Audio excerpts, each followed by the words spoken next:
كل سنة وانتم طيبين حبايبي الحلوين. معانا فيديو جديد تاني. المرة دي طرق لف هدايا. طرق حلوة وسهلة وجميلة. انا عارفة ان احنا نعتبر الموسم خلص، بس هنزل لكم الفيديو عشان يبقى مرجع تقدروا تلفوا بيه الهدايا في اي وقت، مش شرط كريسماس بس. الطرق دي تنفع في افكار لف الهدايا في الاوقات التانية كمان.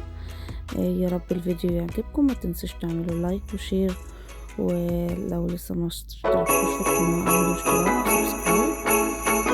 يا ريت تشتركوا وتعملوا شير لاصحابكم. يلا بينا. اول طريقة معانا، لو عندنا توي بلاش اللي هي اي لعبة بتكون زي الدبدوب وكده، يعني مش بنبقى عارفين نلفها ازاي، ففي طريقة لف حلوة.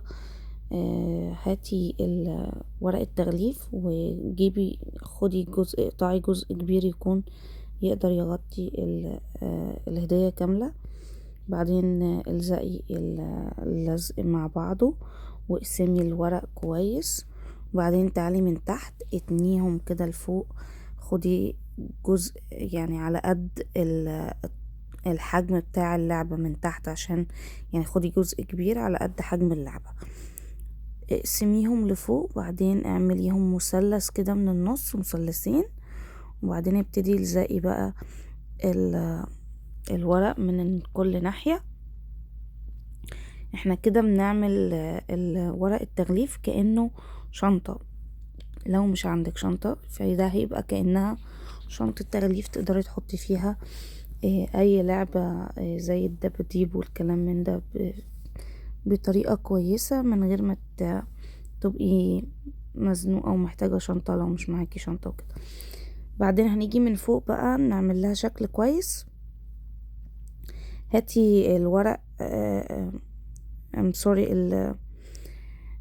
الفيونكة اللي بنعمل بيها الفيونكة، الشريط الستان او اي شريط تاني ديكوري، وحطيه كده في النص وابتدي لفي الورقة معاه مرة واتنين وتلاتة، وبعدين اربطيها بقى واعملي لها فيونكة حلوة.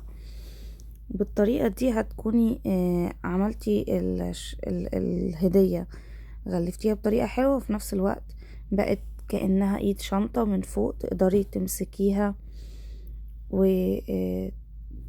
وتقدميها او تحطيها تحت الشجرة بالطريقة دي، او في اي مناسبة تانية تقدري تقدميها برضو. بوريكم نفس الطريقة بورقة صغننة اهو. قسمتها ولزقت الورقة من النص، بعد كده خدت جزء من تحت قسمته، بعدين هنعملها مثلثات ونقفلها من كل جنب، ونقفل بالورق البلاستر، ونحط اي هدية من جوه سواء كبيرة او صغننة، بتنفع يعني في كل الهدايا وكده. ممكن تعملي لها شكل جمالي تاني، ان انتي تعملي لها زي قصقصة بالمقص، وبعدين تربطيها بشريط ستان او اي شريط تاني معاكي. دي بقى الطريقة التانية الحلوة بتاعتنا، ازاي نعمل جيوب في الهدية. بعد ما بناخد حجم الورق المظبوط يغطي الورقة الهدية الجفت من كل ناحية، بنسحب الورقة كده على اليمين، وبعدين نقوم تانيينها لفوق، ومن الناحية التانية نفس الحكاية. فبيبتدي يتكون عندنا جيب والتاني والتالت وهكذا، ونقفل الهدية من فوق. هوريها لكم تاني. في الجيوب دي بقى بنقدر نحط كارت المعايدة، نحط لو في الكريسماس بنحط اي ديكور زينة للكريسماس. الطريقة تانية اهو بورق تاني، عشان لو ما شفتهاش كويس في الورق الاولاني. اهو بناخد من اليمين لفوق، فكده عملنا اول كفر اللي هو هيبقى اول جيب معانا. وبعدين نسحب بقى الجزء التاني من الورق اهو على فوق ونقفله، وبعدين من الناحية التانية ونقفله، وبعدين نلزق بقى الورق لو احنا مش قادرين نمسك الورق كويس من فوق. لو الورق زيادة عن اللزوم نقص الجزء الزيادة. بعد كده نكمل تقفيل الورق دوت زي ما بنقفل اي هدية عادي بلاستر، ونقفلها كويس. وبعدين بصوا بقى كده كده بقى عندنا ايه الستايل بتاعنا اللي احنا عايزينه، اللي هو الجيوب نقدر نحط فيها كروت معايدة، نحط فيها اي ornaments من بتاعة الكريسماس، نقدر نحط وردة، نحط اي شكل. وتقدروا تعتمدوا تغليف الهدايا دوت في اي وقت تاني غير وقت الكريسماس.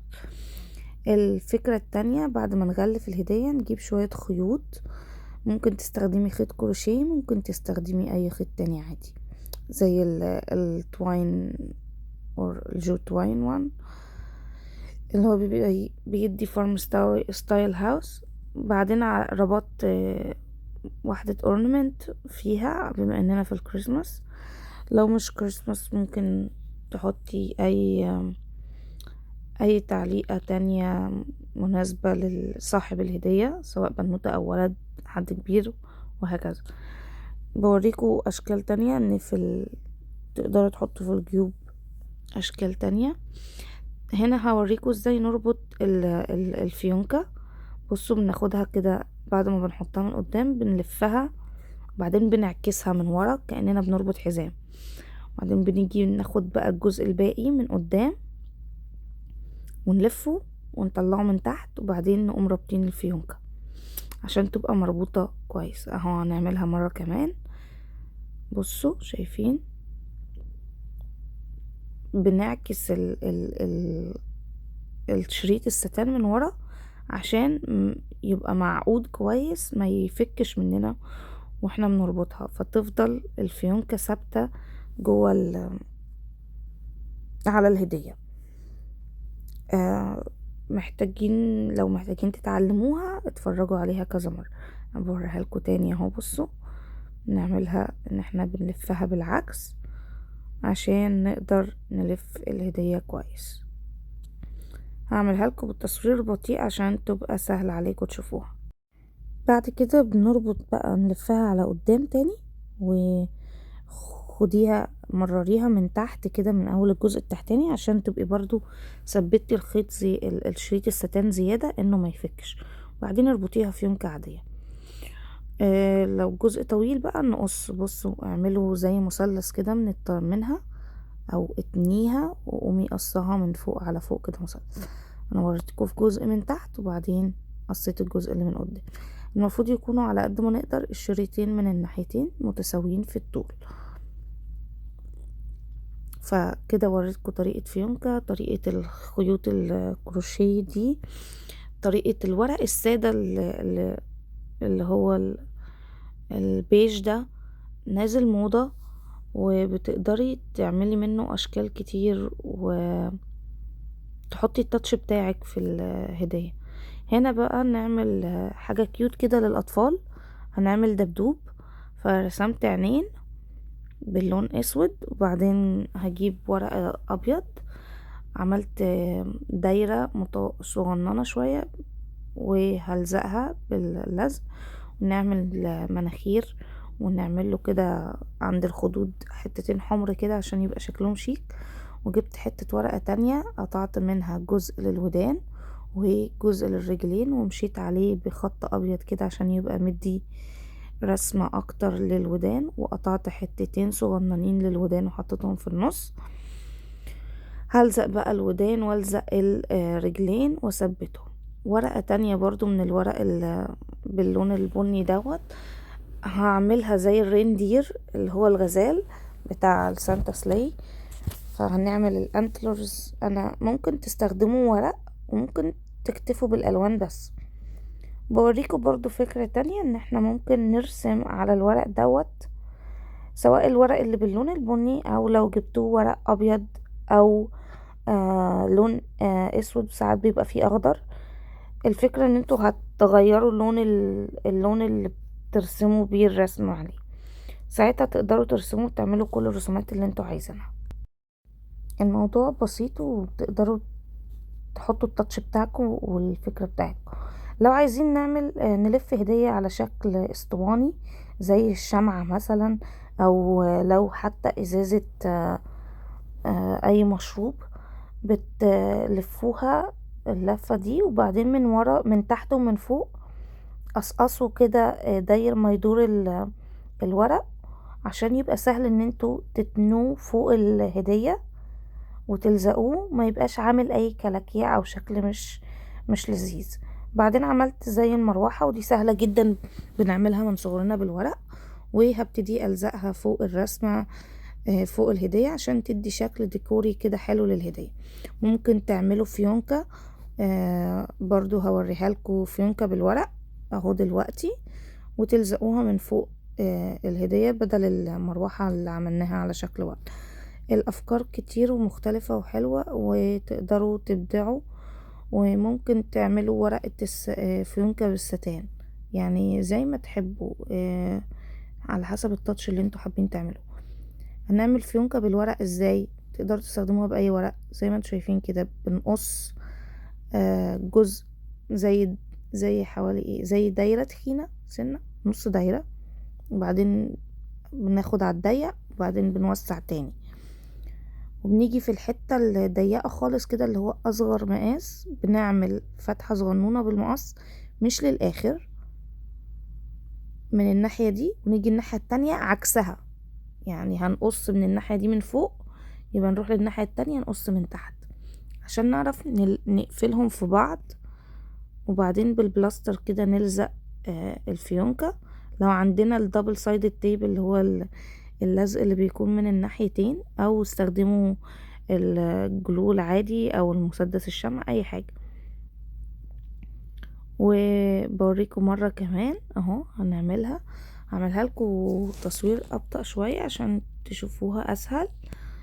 وممكن تقصوا كمان الطرفين على شكل المثلث اللي بنعمله ده زي ما بتكون الهدية معمولة. هوريها لكم دلوقتي بالورق السادة عشان تبقى ممكن تكون اوضح سنة، تقدروا تشوفوها افضل. الفكرة دي طلعت حلوة بصراحة، يعني تقدروا بالورق اللي عندكم في البيت تعملوا فيونكات تزينوا بيها الهدايا، مش محتاجين نجيب بقى فيونكات ونقعد نعمل. فعجبتني بصراحة، انا شفتها السنة اللي فاتت وكنت عايزة اعملها لكم في فيديو، ما لحقتش السنة اللي فاتت الوقت ما عسفنيش، بس قلت لازم السنة دي على قد ما اقدر لازم اوريها لكم. حلوة خالص بصراحة، بتقدروا تزينوا بيها اي هدية، هيبقى شكلها شيك خالص. عملتها لكم بالورق ده، تقدروا تعملوها باي ورق تاني. هنا بعد ما هوريكم لفيت الشمعة بس عشان اوريكم ازاي نقدمها هدية. خدت قطعة ورق عملتها على شكل مثلث، عشان دي ممكن تغلفوا بيها ازازة، اي علبة اسطوانية زي كده، هتبقى شكلها شيك وهيبقى باين جزء من الازازة، هتبقى مدية ديكور حلو. هتقدروا بس تلزقوها بعد كده، وبعدين الفيونكة اللي عملناها بقى هنحطها فوقيها تديها شكل ديكوري حلو. ممكن تعملوا فيونكتين، واحدة اكبر واحدة اصغر، ودي الشمعة الاولانية دي التانية. اتمنى الافكار دي في تغليف الهدايا تكون عجبتكم. استنوني فيديو تاني، دي افكار جديدة عندنا في الفيديوهات التانية. واستنوني كمان هنعمل برضو اجزاء تانية لتغليف الهدايا بافكار حلوة برضو. دي شوية افكار تانية في الفيديوهات الجاية، ودي الفيديوهات اللي فاتت. متنسوش تتفرجوا على الفيديوهات اللي فاتت واستنوا الافكار الجديدة، واكتبوا لي رايكم في الكومنتس. اعملوا لايك وشير واشتراك في القناة لو لسه ما اشتركتوش. وكل سنة وانتم طيبين. ميري كريسماس and هابي نيو يير. باي باي.